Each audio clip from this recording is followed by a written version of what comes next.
Well, hey, folks, thanks for joining us. We are here live from Gettysburg, Pennsylvania, and we are here with the one, the only, the world-famous evangelist, the man who is personally committed, I hope so. And who loves chicken? Who loves chicken? Dude. Yes, sir. Chick-fil-A. Have you heard the biblical term lay hands on each other? We'll talk about this after the interview. We're already on take 2 here, so hopefully we're going to do better this time. Yeah, no kidding. But we are here to talk about his new book out, The Barley Harvest. And Dan, if you could let the viewers know a little bit about your book there. Yeah, now, of course, I wrote the book, God's Final Jubilee. A lot of folks have maybe heard about that. This is my brand new book, just been out a little while. The Barley Harvest comes with a 2 CD set from my God's Final Jubilee program. And the Barley Harvest, just quick and simple, is talking about Israel. Israel barley is a type of Israel in the Bible. We learn that from the book of Judges with Gideon. When he goes down the hill, he listens outside the tent of the Midianites, and they're talking. And the one guy has a dream. And he tells his dream to the other guy, and he says, in my dream, a cake of barley rolled down the hill and flattened my tent. I mean, that's basically what it says. Yeah.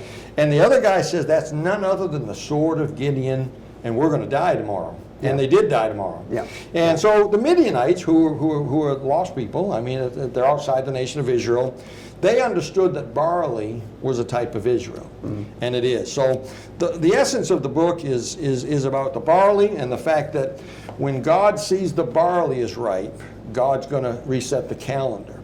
And see, barley is a type of Israel. The 7 feasts begin with Passover. Passover is feast number 1. What they do in Bible days, and what they're supposed to do today, but they don't do, they're not supposed to mathematically set the calendar. In other words, you can go in the future 20 years, 100 years, 1,000 years, you can find Passover, Pentecost.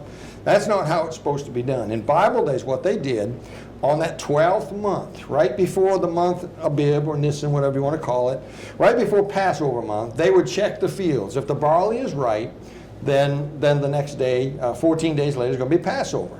If the barley's not ripe, then it becomes a leap year, and they add that 13th month, which, by the way, is what they did this year. There's a 13th month in there. It messes up the calendar. Right. So prophetically what that means, and what I talk about in the book, prophetically what that means is God is not necessarily looking at the church to determine the end times. He's not necessarily waiting for the last guy to get saved, though there will be a last guy saved. That's not what triggers the reset button. What triggers the prophetic calendar is when the barley is ripe, God hits the reset button and the end times will begin.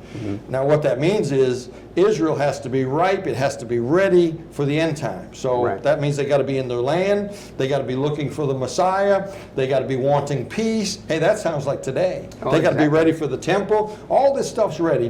That's just a little nutshell. There's a whole lot more in there. The chapter on the feeding the 5,000 is real exciting. A lot of folks are talking about that. The little boy had the 5 loaves of barley and the 2 fish, and they all sat down. Jesus fed them in John chapter 6. What's interesting is when he told them to gather up the fragments that remained, this is good. They gathered up the fragments and they put them in 12 baskets. Well, there's 12 apostles, but not only that, there's 12 tribes of Israel. And they filled those 12 baskets, the Bible says, with the fragments of the barley. And I asked people, where's the fish? There was 2 fishes there. Where's the fish? There is no fish because the fish is you and me, Brother Crone. The fish is the church. The fish is the saints. When the 12 baskets are full, when Israel is ready, when it's ripe, God will take the fish out and God will deal with Israel. So that's one of the chapters. So, well, speaking of ripe, Israel certainly being ripe, we know what starts the 7-year tribulation, Daniel 9:27, when the Antichrist makes a peace treaty with Israel. So Israel needs to be ripe. They want to have, you said, they need to have this desire for peace. They need to basically, unfortunately, be looking for a Messiah-type figure to make this deal with, and that's, of course, the times and the days that we certainly live in. And but if you could tell folks if they want to get a copy, how do they go about that? My website, they can get it at godsfinaljubilee.com. That's where the book's at. godsfinaljubilee.com, real simple. It's also on Amazon, but my website's godsfinaljubilee.com. Okay, great.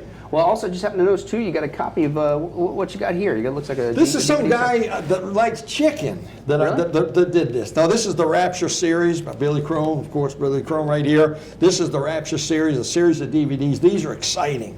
And they're coming out in 7 days. 7 days. You out there will be able to get one of these. So this is, but you can't have mine. This is mine, and Pastor Billy Crone's going to sign this for me and give it to me, and I'm so excited about it. Well, obviously, Dan, you're a man of faith because you just said I like chicken. If you think I'm going to actually sign that now after you said that, no. But 7 days, you heard from Dan, folks. 7 days. You can get your copy, The Rapture. Don't be deceived.